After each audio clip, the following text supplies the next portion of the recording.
Bismillahirrahmanirrahim.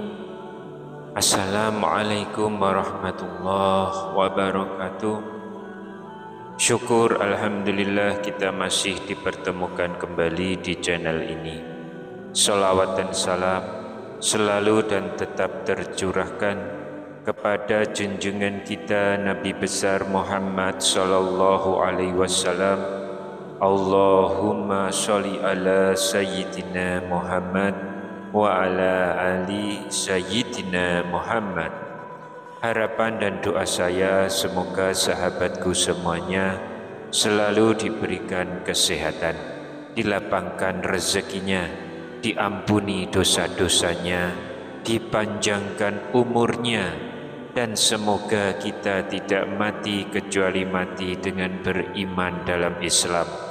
Dan sempatkanlah menuliskan sholawat di kolom komentar, insya Allah akan menjadi bukti cinta kita kepada Rasulullah Muhammad sallallahu alaihi wasallam. Semoga kita semua mendapatkan syafaat beliau di akhirat kelak. Amin ya rabbal alamin. Sahabat seiman yang dirahmati Allah, berikut ini adalah sebuah kisah sakaratul maut yang menggugah hati setiap insan beriman. Kisah tentang balasan dan indah bagi seorang anak yang berbakti pada ibunya. Kisah ini akan membuat iri siapapun yang mendengarnya, menggetarkan hati setiap orang beriman yang menyaksikannya. Kisah ini disampaikan saat khutbah Jumat oleh Syekh Muhammad Hasan yang menceritakan tentang keajaiban yang dialami seorang pemuda saat detik-detik sakaratul maut.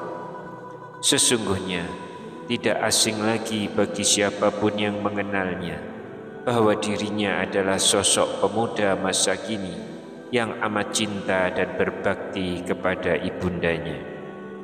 Syekh Muhammad Hasan berkisah bahwa di antara keajaiban yang sampai kepada beliau adalah kisah tentang seorang anak muda yang berada di antara anak-anak muda kita. Dia adalah sesosok pemuda yang sangat berbakti kepada ibunya, yang sedang terbaring di atas kasur kematian pada usia keemasannya yang belum genap 30 tahun. Di detik-detik kegentingan akhir hayatnya, tatkala detik-detik sakaratul maut menjemputnya, orang-orang yang ada di sekelilingnya saat itu terheran-heran ketika mendengar anak muda ini mengucapkan kalimat-kalimat yang sangat menakjubkan, sungguh sangat menakjubkan. Sang pemuda ini berkata, "Tidak, aku tidak bisa, aku tidak bisa. Aku harus izin dulu kepada ibuku." Masih saja pemuda tersebut mengulang-ulang kalimat yang sama, hingga membuat mereka yang menyaksikan fenomena itu bergegas memanggil ibunya yang sedari awal menyendiri di dalam kamarnya, menangis lantaran tak kuasa melihat sang buah hati menghadapi sakaratul maut. Tidak lain karena sang buah hati adalah sosok suri toladan yang amat berbakti kepada ibunya. Mereka pun mengabarkan apa yang sedang terjadi kepada anaknya. "Lihatlah anakmu, ia terus-menerus mengucapkan kalimat-kalimat yang aneh." Mendengar hal itu, sontak sang ibu yang cemas berlari menuju ke kamar anaknya. Didapatinya dahi sang anak mulai mengeluarkan buliran-buliran keringat bak mutiara, dan ini adalah sebagian di antara tanda-tanda husnul khotimah. Semoga Allah Ta'ala mewafatkan kita dalam keadaan beriman. Sang ibu pun kemudian mendengarkan sendiri kalimat yang terus diulang-ulang oleh buah hatinya. "Tidak, aku tidak bisa, aku tidak bisa, aku harus izin dulu kepada ibuku. Segera ia dekati buah hatinya, dan subhanallah, ia segera bertanya kepada anak kesayangannya, "Wahai Fulan, ini aku ibumu. Wahai Fulan, aku ibumu nak, aku ibumu anakku. Dengan siapa kau bicara?" Ketika ajal yang kian dekat, di saat waktu yang demikian singkat, akhirnya sang pemuda soleh ini menceritakan peristiwa paling berkesan yang belum pernah ia rasakan sebelumnya selama hidup.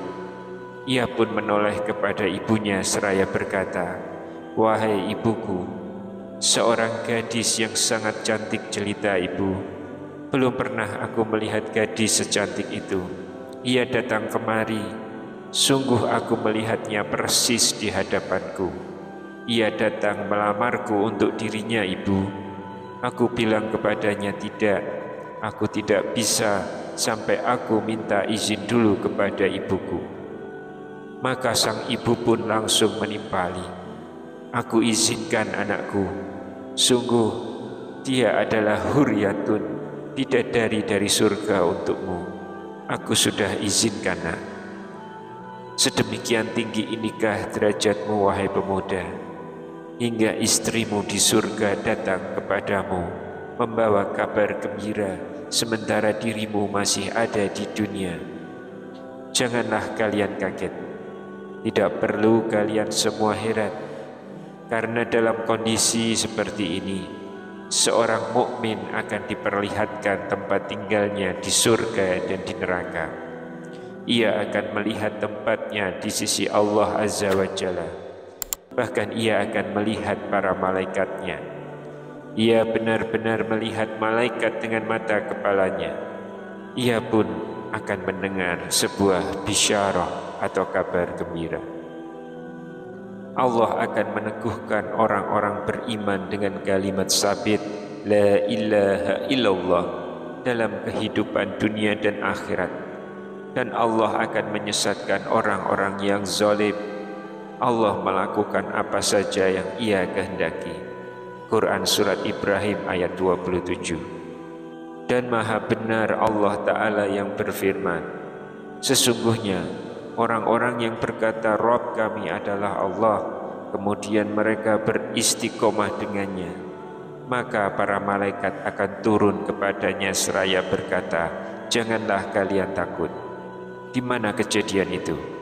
Di atas kasur ketika mereka akan meninggal menurut salah satu pendapat, atau tatkala mereka keluar dari alam kubur sebagaimana pendapat yang lain dari para ulama tafsir.